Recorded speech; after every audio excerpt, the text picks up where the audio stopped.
Non-proliferation series that the Center co-sponsors with the Los Alamos National Laboratory. The co-chair of this series is Dr. Joseph Pilat from Los Alamos, whom I'll turn the floor over to in a moment. I just wanted to express the Center's gratitude to Los Alamos for their continuing institutional partnership on this project, for Joe's personal sustained involvement in it.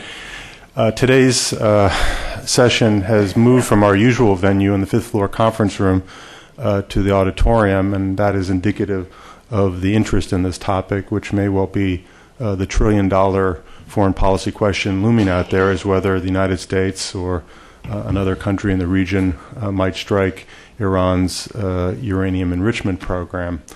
We're very fortunate to have with us a leading expert on that, David Albright, who has led a team from his institute that has authored a very timely study on that topic. With that, let me turn the floor over to Joe Pilat, who will introduce the speaker and also tee up today's topic. Thank you, Rob. Let me offer a welcome from the Los Alamos National Laboratory as well as from myself. As we're all aware, amid growing concerns about Iranian nuclear ambitions and the failure of both diplomacy and sanctions to bridle those ambitions, there's been for some time now talk about a Osirak-type strike on the Iranian nuclear facilities, particularly the Natanz enrichment plant. While last year's national intelligence estimate on Iran's intentions and capabilities was widely seen to take the United States out of that picture as a potential attacker, there's a lot of speculation still about whether Israel might attack, and that speculation was fueled by a large military exercise over the Mediterranean that was seen by some as a trial run for an attack on Natanz. The issues surrounding an attack on Iranian facilities, like those that appeared after the Osirak attack, involve questions of legality, of international reactions, and implications and impacts on the non-proliferation regime. There's also another set of issues. These are critical issues, and they need to be addressed, and they will probably be among the determining factors in terms of our understanding of any attack that might occur. But there are a set of other issues that Bill Perry, when he was the Secretary of Defense, asked when he was contemplating an attack on the Yongbyon facility in North Korea in the early 1990s. Among those questions were, is the attack militarily feasible? Can it be successfully completed?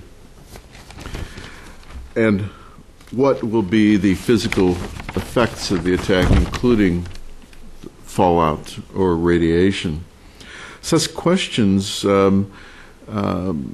appeared, the answers to these questions, as Perry recounts in Preventive Defense, were favorable to an attack. But there was another question, and the issue was whether an attack on Yongbyon would lead to a war on the peninsula.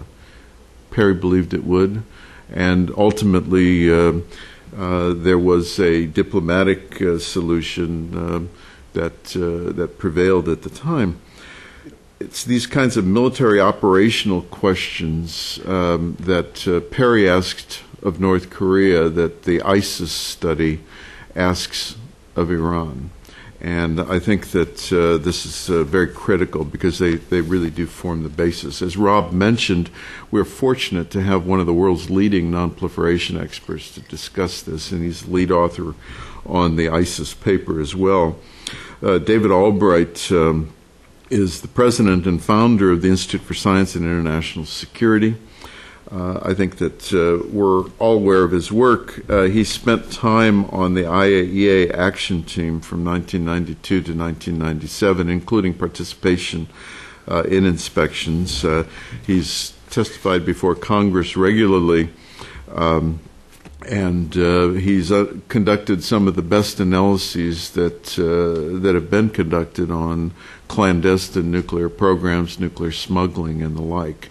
With that, David. Okay, great. Thank you very much. Yeah. The military strikes inevitably arise as an option when we're talking about threatening nuclear programs. And as you know, several have occurred in the past. I mean, probably the most recent is the Israeli attack on the Syrian reactor last September. And it appears to achieve what it set out to do, which is cripple Syria's ability for the foreseeable future to put together the capability to make nuclear weapons. In this case, it would use plutonium.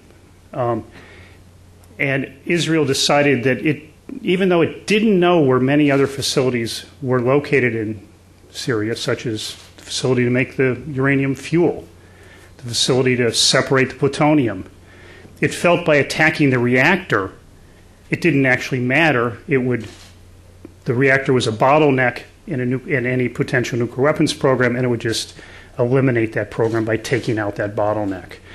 And most people agree with that assessment today. We don't know what will happen in the future, but Syria doesn't have much of a nuclear program. And we know that it depended on North Korea for assistance to build this reactor. And so there is some confidence that it'll be several years before Syria could try something else. And it's very unlikely that it could actually rebuild this reactor. So this is an example where I think the military option can be pursued if you agree with that. I mean, you may object to it on other grounds, but just strictly looking at it in terms of the feasibility, in a sense answering what Joe raised as Perry's questions, I think the answers would be yes. Another one which you're familiar with is the 1981 strike on the Osirak reactor, and Joe mentioned that. And both Joe and I were around then. I lived in Israel when it happened, and there was a general celebratory mood about striking that reactor. Again, only the reactor was hit. In this case, the results were more ambiguous. One is the reactor was fueled by howling-rich uranium. And there was also another reactor nearby that was not struck that was also fueled by howling-rich uranium. As you know, those materials can be used to make nuclear weapons too. So Israel did not eliminate Iraq's capability to make nuclear weapons by that strike, even though it pretty much eliminated Iraq's pursuit of the plutonium path to nuclear weapons. It also had another effect, which I want to symbolize in this picture. This is a schematic of the Tuatha nuclear site, about 1990. And the undeclared clandestine nuclear weapons-related sites are in red. And so the other effect was it motivated Saddam Hussein to put together a focused, undeclared nuclear weapons program, backed up by the ability to make a bomb relatively quickly because he had this civil stock of highly enriched uranium that had not been removed by the attack in 1981. And so, and these facilities were unknown, pretty much unknown outside of Iraq, even though it was inspected by the International Atomic Energy Agency, and the U.S. had this site under quite a bit of surveillance.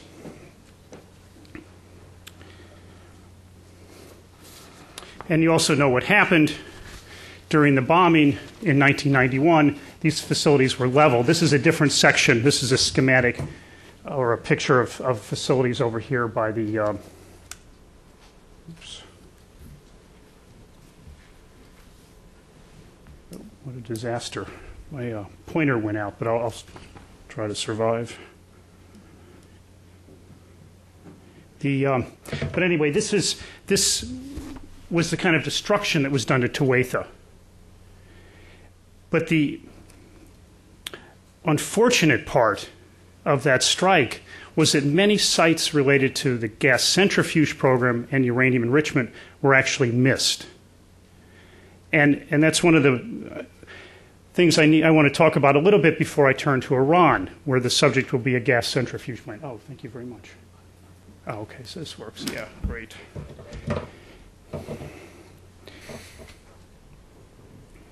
Gas centrifuges are small, easy to hide, and replicable. And they're very unlike putting together a reactor program.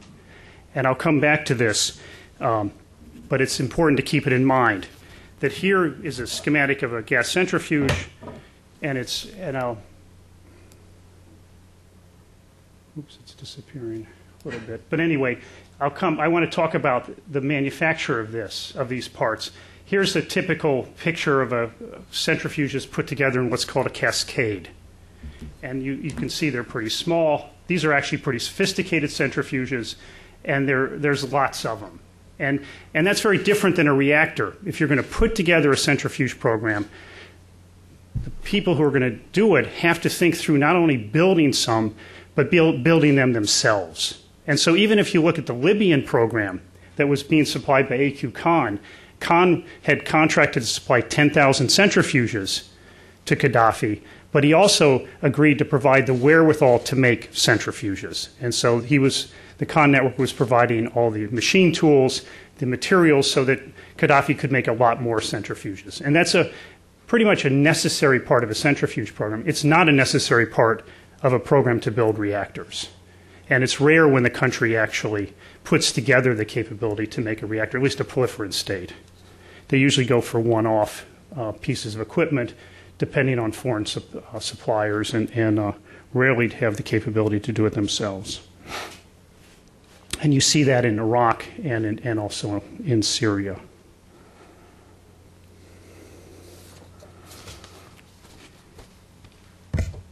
So it's really kind of a mixed bag historically when you talk about military strikes.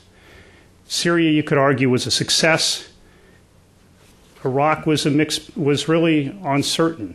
And I would say on balance, it probably was not a success to strike the reactor in 1981. And I must say, when I was working with the inspection teams, that issue was a hobby of mine. I mean, officially, Iraq, to this day, if you ask some of the leaders of the past weapons program in Iraq, will say that they never intended to use the Osiris reactor for military purposes, particularly Jafar, the father of the Iraqi atomic bomb program. But I think the evidence is contrary to that. But nonetheless, it was a relatively small, unfocused program that didn't have a lot of money behind it and did have a civil purpose.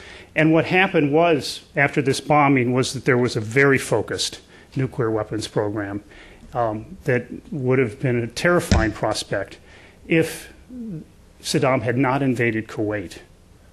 I doubt if it had been stopped. And Iraq could have had tens of weapons now, even though that bombing had taken place. And the Israelis in the United States did not know where the centrifuge program was located in Iraq when it hit it in 1991. And here's some examples.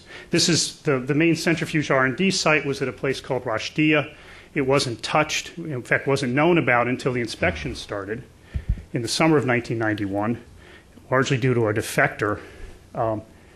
Another one, here's where they put all their centrifuge manufacturing capabilities, or were putting them at one site, Al Farad. Again, this one was not touched and not known about until after the inspection effort started. So these aren't small facilities, but they're very hard to find.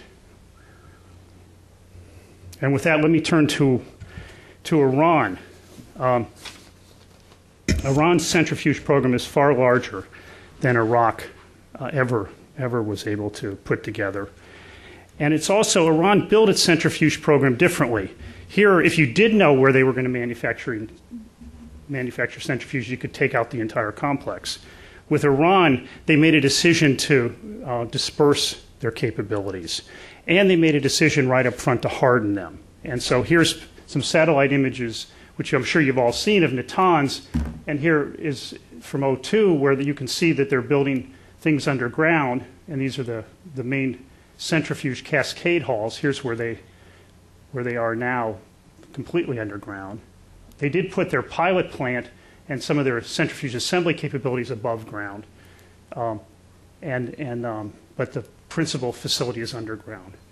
And so taking out those kind of facilities is much harder. And I'm fully confident the U.S. has the capabilities to pretty much obliterate that facility.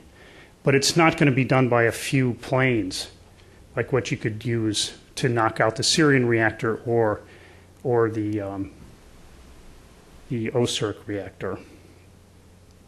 And you also, because of the situation in Iran, don't know what else they have. And I'll come back to this point. But that Iran has had plenty of time to acquire items abroad. It's had plenty of time to put together backup capabilities. And it's had plenty of time to try to find ways to make it hard to find those places. And in the equivalent, and what I often hear, and again, this is debatable, but what I hear and others at ISIS hear is that the equivalent set of facilities to the OSIRC reactor, the Syrian reactor, is this Natanz facility, and another one, I'll come back to these, called Esfahan. And Esfahan is where the feed gas, the uranium hexafluoride, is made that would be fed into the centrifuges, and then the material would be enriched. And so you need both. But again, this is a large facility, and it's down here, and it's ironically it's sized for civil purposes. I mean, this is big enough to make enough uranium hexafluoride for a nuclear power program, at least if you had one nuclear power plant.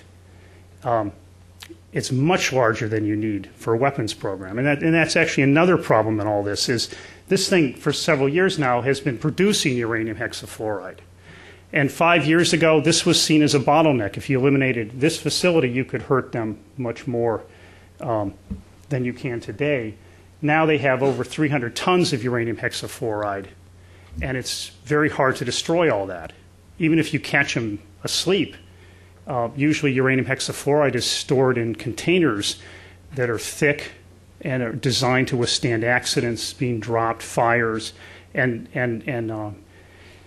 there's many of them. And so even if you catch them sleeping, it's very likely that some of those canisters are going to survive an attack.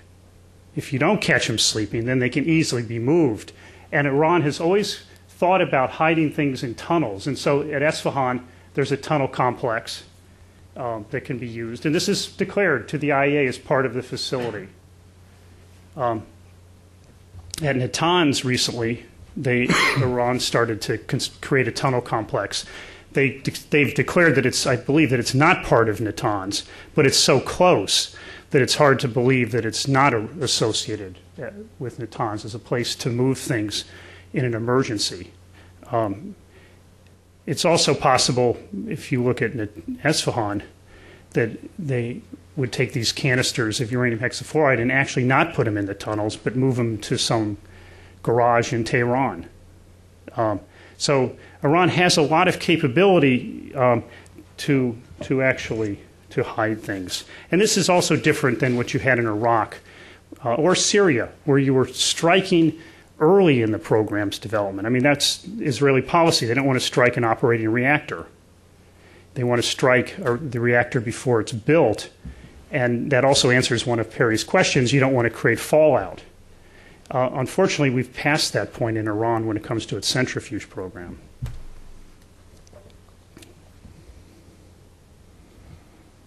Another issue is do we know what to attack? And this is probably more troubling in the end.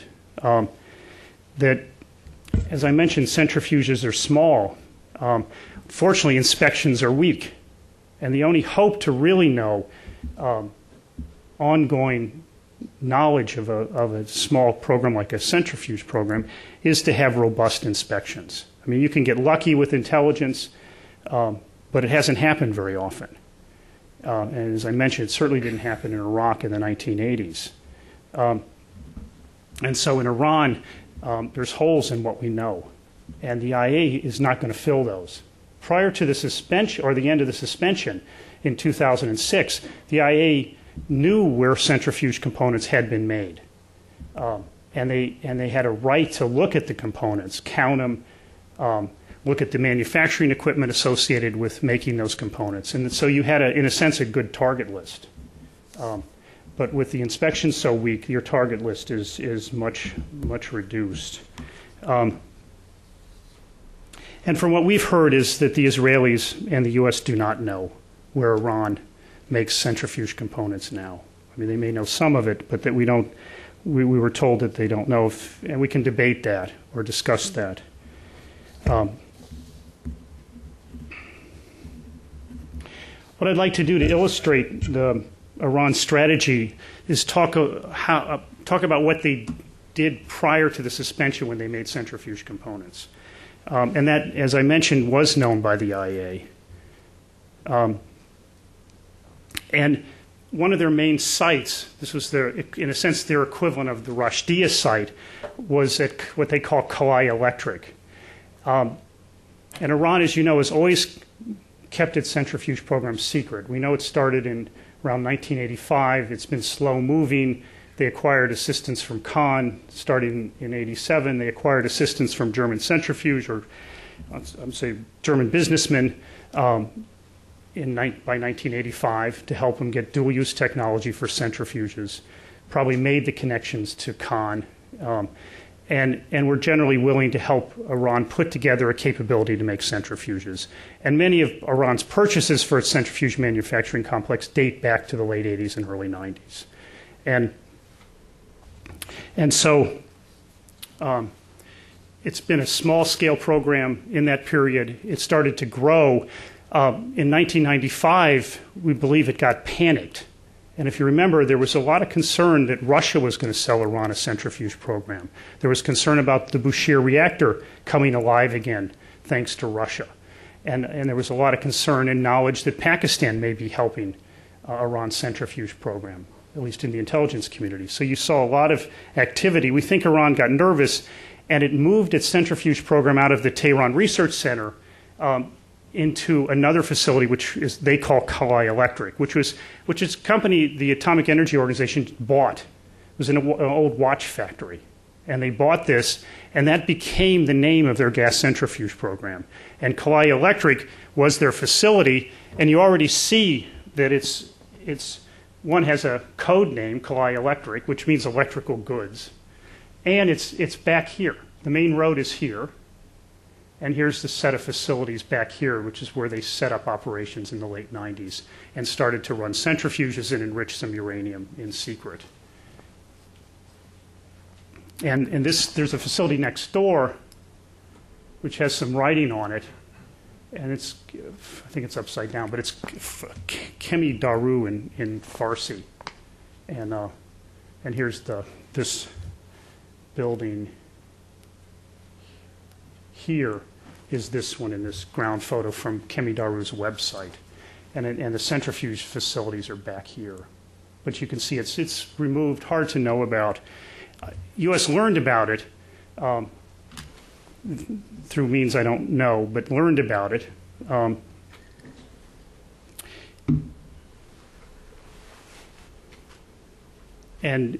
But not when it started by any means.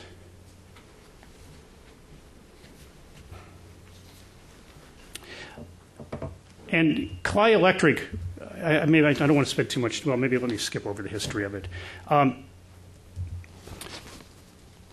The Atomic Energy Organization wasn't really set up to make all the centrifuge components. So it also turned to the Defense Industries Organization to help make components. And one of the most important one was called the 7th of Tier.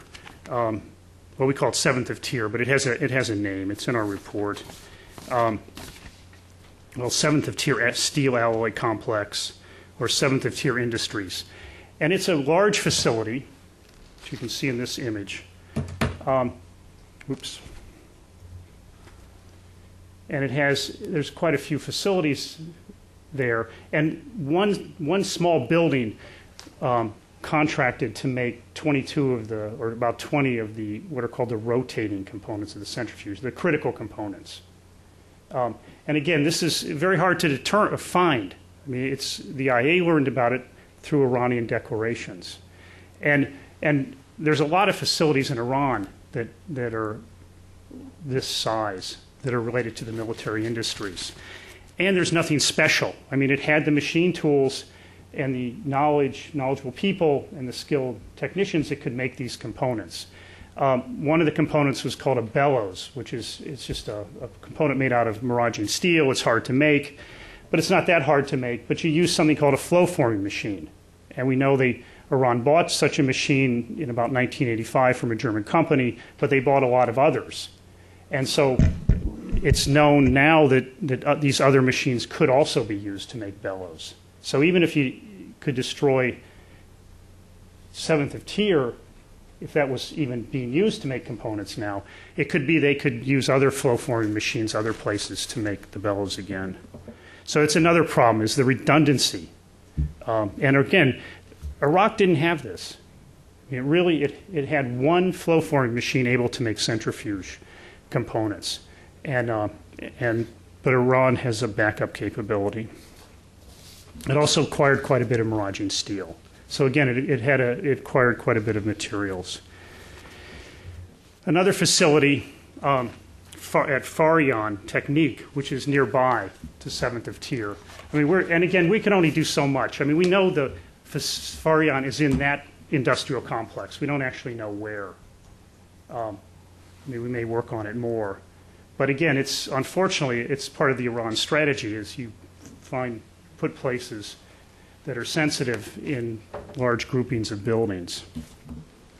And this facility also is suspected by the IA of being or was a backup facility for Kauai Electric in case that one was exposed. And there were other ones. There's a place called Pars Trash that made centrifuge components. That's actually nearby Kauai Electric.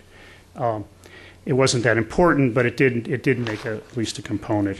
The motor was made, if you're familiar with these things, was made in a workshop. Father and son team made it. It's not a very sophisticated item, the motor for what's called a P1 centrifuge. It's like a vacuum cleaner motor. But the Atomic Energy Organization sent over the parts, imported from, I believe, Germany or some other European companies, and then they assembled them, and essentially it's a winding operation. And the son, I think, was 9 years old when he was involved. And it's located in Tehran, in an area with lots of these kinds of workshops. So the strategy of contracting worked pretty well to disperse their program. And we don't know what they do now. It could be that these same factories are making the components, but it could very well be that they're not. Another one is out by the city of Mashhad. It was making a certain number of components. Again, I'll mention them: scoops, molecular pumps, and it's the Kaveh Cutting Tools Complex. And there's a ground photo of it. It's out in the countryside. It has a website. This is taken from their website. A lot of these companies are trying to sell civil products. And there was another one in Tehran, which we couldn't locate, Sanam Electronic Industry Group, which we assume makes things like frequency converters or control systems for the centrifuge plant. But it's in the northern suburbs of Tehran, which has a lot of military industrial sites. Not too far away is the Lavazan Xi'an site,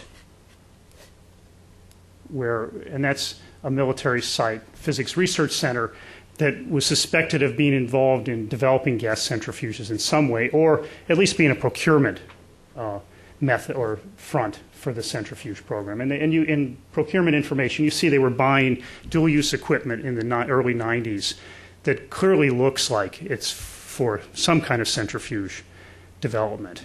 And if you remember, this place, after it was discovered, was leveled by the Iranians.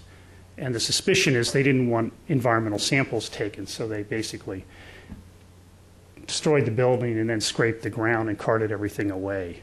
And they, of course, declare that it had nothing to do with nuclear, and it's one of the outstanding issues with the IA. They still have issues over this facility and what happened to this equipment.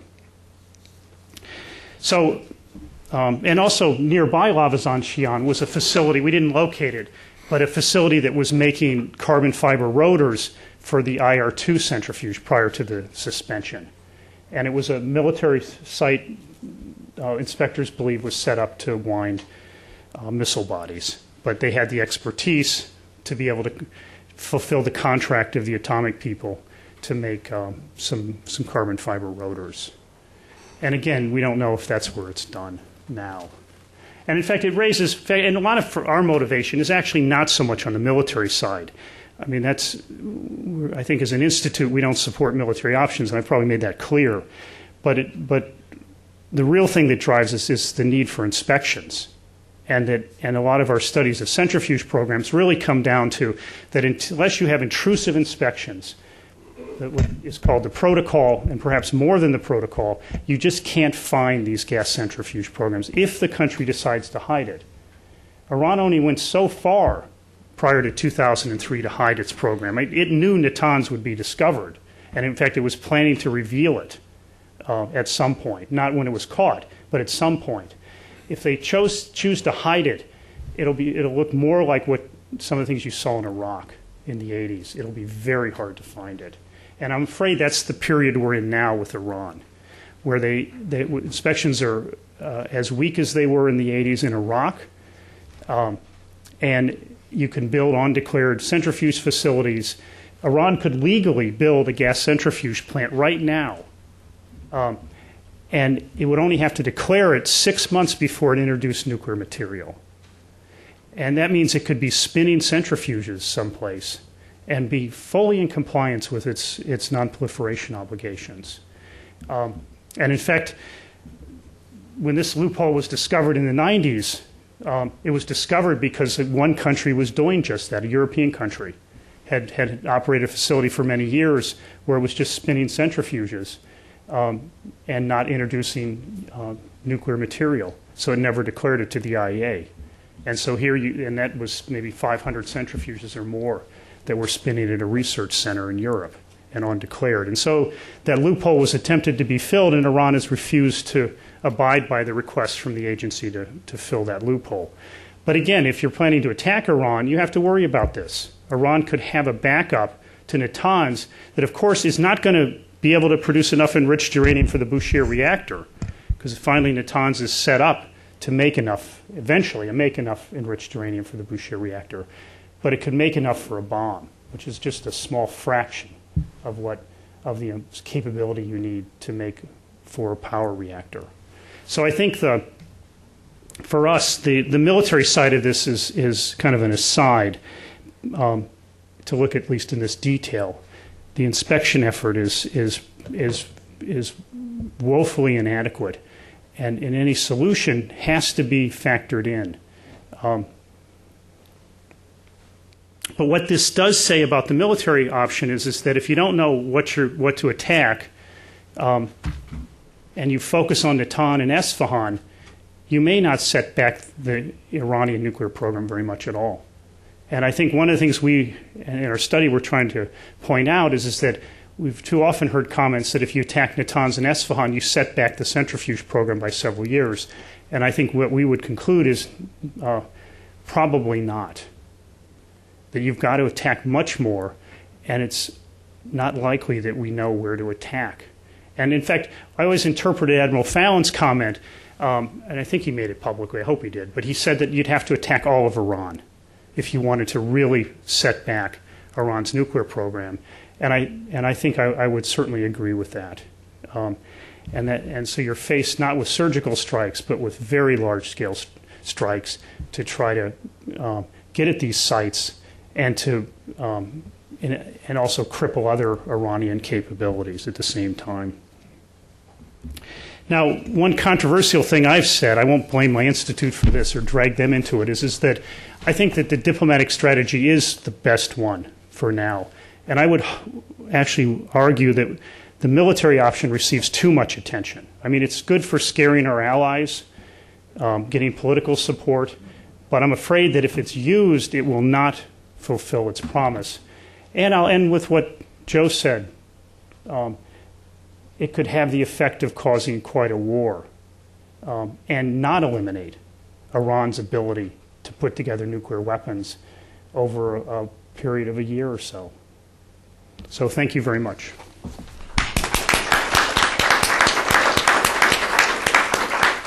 Joe, microphones on the sides, and people should just identify them. Thank you, David. We have time for some questions. There are microphones on the side if you have a question. Yes, here. Where? Right here.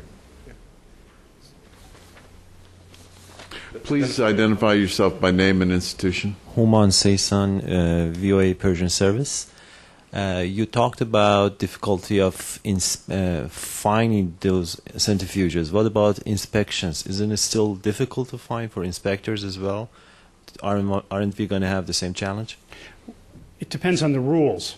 And if you have rules that require much more detailed declarations about where they make centrifuge components, or at least key components, and you have the ability to have access to chase after the suspicions, then you can do a lot.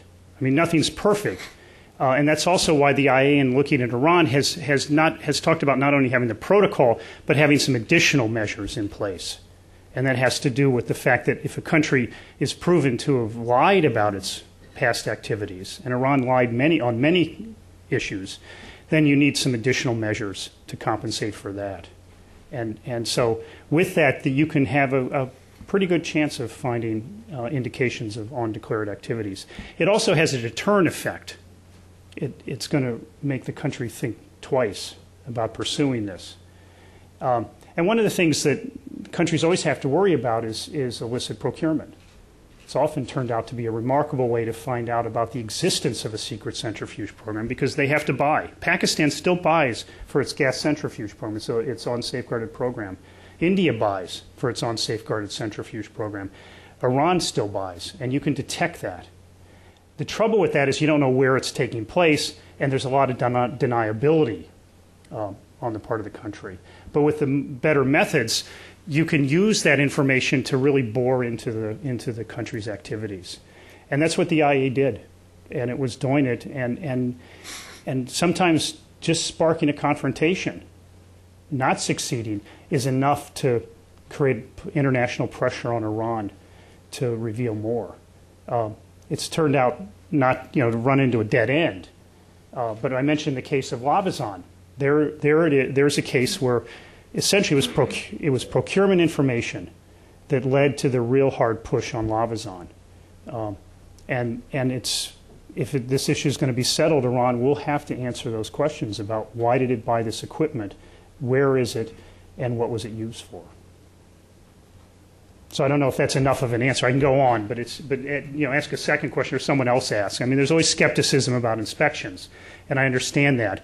But I've seen it where you can actually, things can be revealed during the inspection process that go way beyond what could be revealed or discovered by traditional safeguards. Considering the timing, Speak in the microphone. time factor, what about that? Like Time factor. Time restraint we have until they reach the capacity to make the bomb. During the short period of time we have probably. What about the feasibility of negotiation? I mean, the centrifuge program. I think enough is known to know you have to be worried that there could be more there, and that they are making progress. In terms of making the highly enriched uranium for a bomb, I think we have a few years. Time is going by, but they don't appear to have the ability, at least this year, to produce highly enriched uranium for a bomb. But that being said, the decision and what people have to think about is how do you want this issue settled? And from a political point of view, even if they reach a nuclear weapons capability, and that we can talk about what that means, but maybe that's next year, you can still work the problem diplomatically and try to find a solution that walks them back from that. And it's being attempted in North Korea. Right, I guess right now is not the best time to think that things are going well, but 3 months ago things were going better, and who knows. It was done in South Africa. So from a diplomatic point of view, you can always work to get a reversal. But in the Iran case, once they cross that threshold, one, you don't know what Israel may do. I mean, Iran is threatening to U.S. interests, and so the conflict could get very tense, and the risk of military confrontation could go up. But still, people just have to decide, how do you want to proceed? And what we're saying at ISIS is the military option may not deliver the knockout punch that people hope unless it's a large-scale attack. Or if, from our point of view, a miracle happens. Somehow the Iranian people rise up after a strike and overthrow the regime, and then it's a different kind of country. But in these kinds of countries, you can't count on that by any means, and it's awfully risky. So I think we're reaching a very difficult point. And we're in the non-proliferation community, so we don't want Iran to have nuclear weapons. We want sanctions. We want more robust sanctions. We want this thing settled. And what we fear is that the international community will lose its will. Iran will succeed in a sense, and then people will give up. But I think that's very risky to me.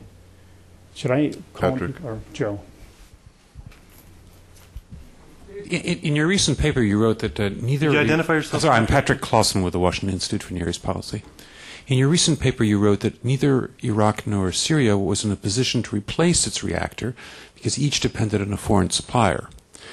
You also say that even today, the Centrifuge program still acquires vacuum pumps and much of its measuring equipment via illicit trade with foreign suppliers. Mm-hmm. Could you discuss the challenges that Iran would face in manufacturing on its own vacuum pumps and the measuring equipment that now gets from abroad? Yeah, I'm skeptical that they'll learn to do it, but they'll try. I mean, if the sanctions eliminate their ability to go out and buy these things, which I mentioned they're doing now, then they'll try. And that's and at Kalai Electric.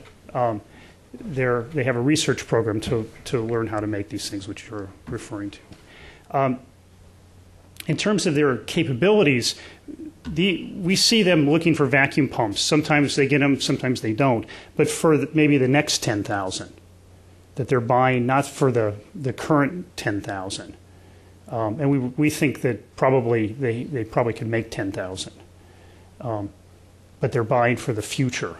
And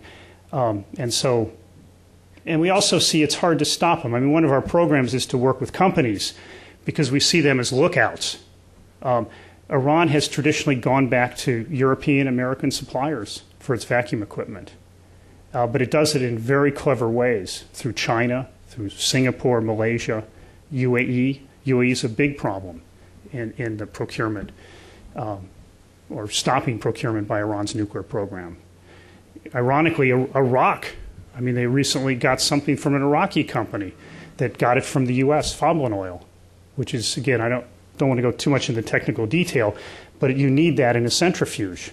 And you like to buy large quantities, and Iran did it in a very clever way, and they're always looking to exploit loopholes. So again, on the procurement, you're always worried that they'll get some, but you're always trying to stop it and create better, more effective barriers to them acquiring it. And our work with companies is to try to better detection and better the ability to stop, because companies do see so many of these attempts, and they can sound an alarm. Did you have a question? Yeah. No. Rob. Yeah, just wanted to follow up on your discussion of the strikes on the nuclear complex. In the Syrian case and the Iraqi Osirak case, nuclear materials were not present on site. In Yongbyon, North Korea, they were. And in addition to the concern that Secretary Perry expressed about catalytic war, that it would trigger a general war in the Korean Peninsula, there was also, as I recall, discussion about radiation plumes going from Yongbyon, heading toward Japan, etc. A strike on the Esfahan and Natanz facilities would be one in which there are nuclear materials present. I mean, what about, in particular, the Esfahan facility, which is near a major city, and you've got radioactive material in gas form? I mean, what would be the potential release of nuclear materials into the atmosphere? Yeah, I don't know if you can see these things. I don't know if this will work. This computer tends to crash when I use Google Earth, and it looks like it just, no, maybe not. Rob's talking about this facility. What's mentioned, marked here is UCF. But it is near Esfahan. The radiotoxicity of uranium is much, much less, 100,000 times less than plutonium. And fission products, it's even less radiotoxic. And so if you release this material, it probably won't cause much harm from it. I mean, it's also uranium hexafluoride is very dangerous because of the fluorine. And if it is released, people could very easily die from inhaling the fluorine. It's very caustic. But typically, are we talking like Bhopal or something? Or I'm sorry? Are we talking potentially like Bhopal? No, that's much more toxic. Okay. And involve more material. This is, I wouldn't expect radiation effects from attacking the uranium conversion facility. You certainly, if workers are nearby and these tanks go or blown up, they're going to probably feel the fluorine effects. And then if they get enough uranium inside them, they're going to have potential for some cancer, but it's pretty small. Now, this is controversial, and I'm willing to defend it. If you remember, after the 91 Iraq War, it stirred up a lot of concern over depleted uranium shells used as anti-tank weapons. And they claimed that these things, uranium was extremely toxic. And so if you attack Esfahan, you can be guaranteed Iran is going to raise all kinds of hell, that all kinds of people died from radiation exposure. But I think the reality is that not many would be affected. Mark?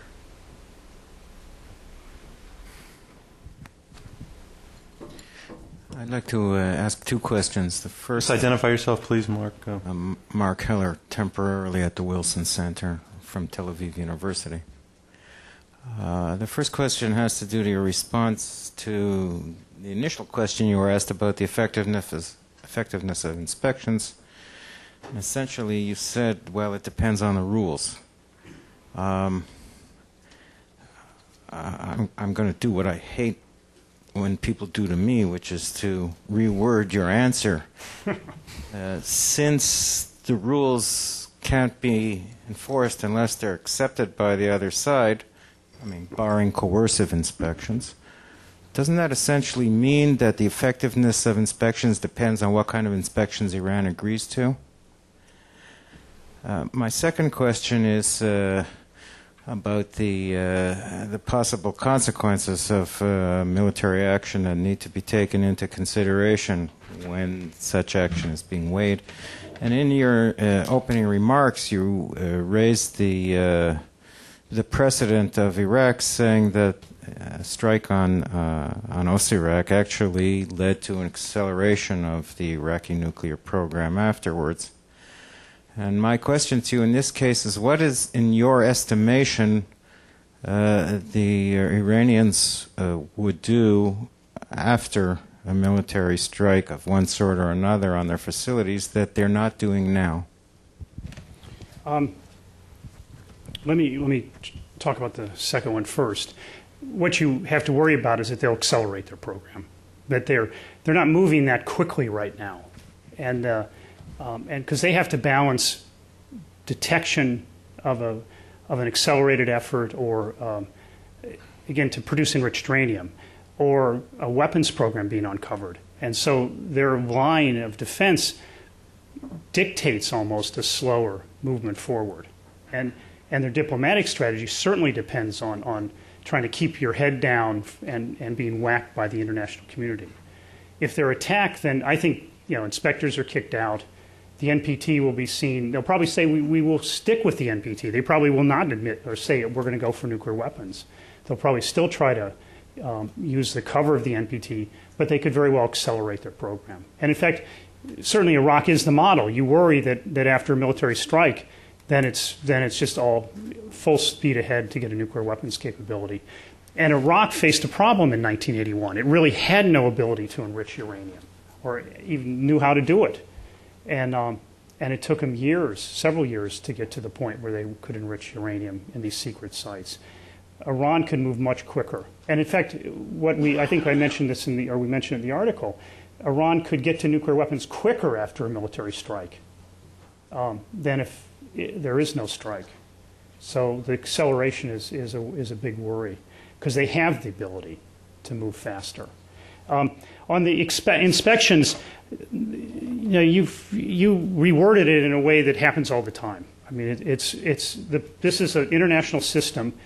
Countries have to accept this. Now, the challenge is to create pressure so the countries have little choice but to accept it.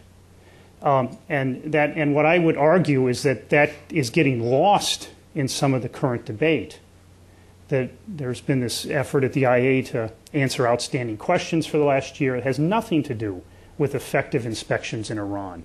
And often some of the Track 2 efforts, the government efforts right now, they talk about inspections, but they're talking more about a freeze for freeze or suspension of the program. But the inspections are critical, and unless the powers that be demand them, then the country will tend to go with what they can get away with. And so I would again say that a solution has to have robust inspections that meet the standards that have been established by the IA.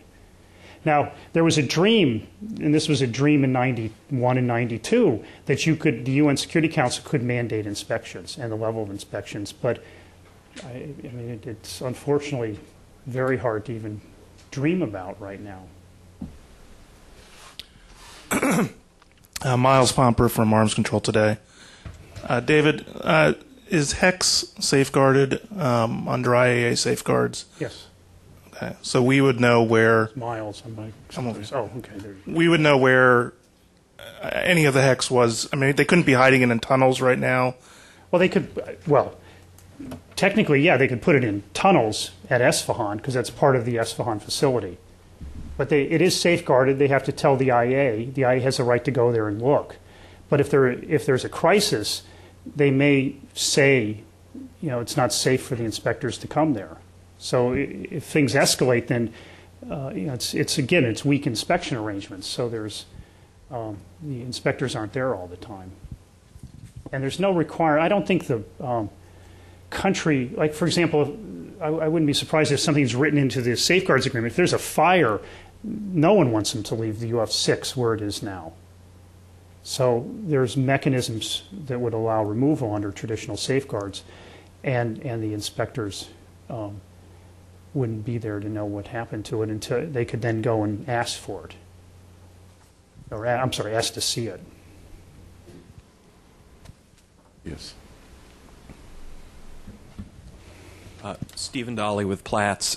David, you make a compelling case that redundancy and all these other things would make it difficult, if not impossible, for the program to be destroyed by military attacks. Now, presumably, U.S., Israeli intelligence have at least as good or better satellite photos, and they know these things too. So sort of a quick two-part question. First, do you think that there are really strong constituencies in the U.S. or Israel, say in the military and intelligence sectors, that believe they can substantially set back Iran's nuclear program via military strikes? And secondly, if that's not the case, might we want to be looking to other motivations for potential strikes on Iran, such as satisfying domestic constituencies, diverting attention from other issues, things like that? And do you think in that context there might still be a real risk of strikes being carried out? No, I think, in fact, part of the motivation to write this, although not the main one, was we're hearing that, yes, some constituencies believe. In fact, we heard attack Natanz and Esfahan. That'll set them back several years. So, no, I think there are constituencies that believe that a military strike can set them back, and I mean a limited military strike. And I think what we're hoping is that should be debated. And we do hear that there's limited knowledge, and not just certainly it's true in the IA, but I mean we hear it from within governments that there's limited knowledge of the current centrifuge program. Give you an example. How many have they made? I mean, how many centrifuges has Iran actually made? I mean, again, they may not be assembled, but since the suspended end in 2006, they've been making centrifuge components somewhere. Where are they? And given that Iran knows it can be attacked, do they just even leave them at the places they're made? Or do they have separate storage facilities? Why? And if you argue no, they don't, you better have a reason for that, given Iran's consideration of having a program that could survive a military strike. So I think the problem is that I do believe there are constituencies that think surgical strikes, again, larger than against Syria or Osira can set back the program by years. There's certainly other motivations. I mean, you'd hear it from Europeans when our NIE came out. I mean, you all heard it. There was a roar from Europe of, my God, what have you done? You've eliminated all the leverage we had on our other European brothers and sisters, and you've crippled us with Russia and China. So, and I heard that from one country that was opposed to military strikes against Iran. So it's been very useful to scare our friends into doing things, but and I certainly believe Israel knows that, and carefully sculpts its diplomatic actions based on that. That somehow they're the wild card they could strike, and I don't see it as negative. I just see the governments always act this way. I see it as potentially dangerous if you can't deliver on your promise, and that's why I would rather see things move toward a much more aggressive diplomatic strategy, and push aside the military option and not try to link the two. We're unfortunately out of time. Before we thank Rob, before we thank David for a wonderful presentation, Rob will have an announcement.